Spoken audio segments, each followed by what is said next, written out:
La posture éducative. L'animateur et l'animatrice sont garants de la sécurité physique, affective et morale de l'enfant. Ils sont les premiers garants du respect des règles de vie collective et de l'harmonie des relations dans les groupes. Ils travaillent à l'épanouissement de chaque individu.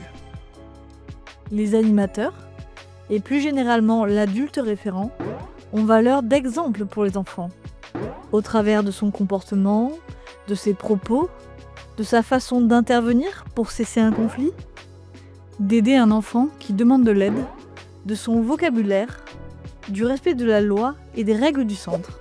Enfin, ils sont les premiers ambassadeurs des volontés éducatives de l'association et de notre projet.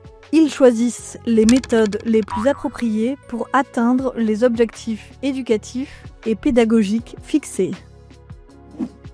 Pour répondre à ces enjeux, il convient alors d'adopter une posture éducative adéquate. Elle se compose d'un cadre de référence, d'une attitude centrée sur l'enfant, d'une démarche pédagogique. Cela implique de l'animateur d'avoir des compétences relationnelles telles que un langage clair et adapté, être attentif et à l'écoute, comprendre et reconnaître des émotions, savoir poser des limites claires dans une atmosphère sereine, savoir s'adapter et faire preuve d'enthousiasme et de créativité. Premier cadre de référence, le cadre réglementaire.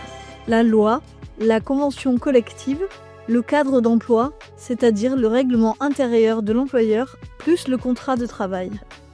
L'action du personnel d'animation met en œuvre le projet éducatif de l'IFAC. Celui-ci est composé de 3 principes fondamentaux. C'est le deuxième cadre de référence. Citoyenneté et lien social. Laïcité, une approche active de la fraternité. La responsabilisation de l'individu pour son engagement. Sans oublier les 8 piliers éducatifs de l'IFAC. Tout d'abord, la sécurité du cadre donne accès à la bienveillance et à la bienfaisance. La complémentarité des institutions et des compétences, parents, écoles, personnel d'animation, associations, bénévoles, etc., permet un bon accompagnement de l'enfant. L'apprentissage du libre arbitre va permettre à l'individu de proposer des initiatives. La notion de citoyenneté induit le sens des responsabilités. Le troisième cadre de référence, les règles de vie travaillées avec les enfants. C'est un vrai projet positif, clair, simple et ludique. Le personnel d'animation est garant de la cohérence avec le projet pédagogique. Il se doit pour cela d'être modélisant.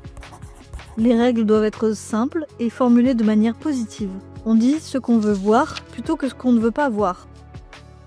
Centré sur les besoins des enfants plus que sur des interdits. Il est possible d'user de supports variés. Un support scénique et artistique, de petites scénettes par exemple, des photos langage, des bandes dessinées, un support, un public, un support pour les parents, un support pour les équipes, un support pour les enfants, etc. Les règles doivent être comprises et vécues par tous. Pour cela, il est nécessaire d'accepter de rappeler les règles, les re-questionner, les ajuster et aussi féliciter quand ça marche. Les règles doivent être durables et rediscutées.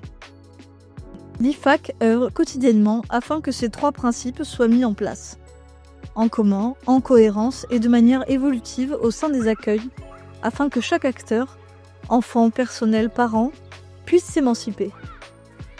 Dans nos accueils d'IFAC, un enfant pleinement épanoui a besoin d'un environnement cohérent, bienveillant et sécurisé entre ses différents acteurs.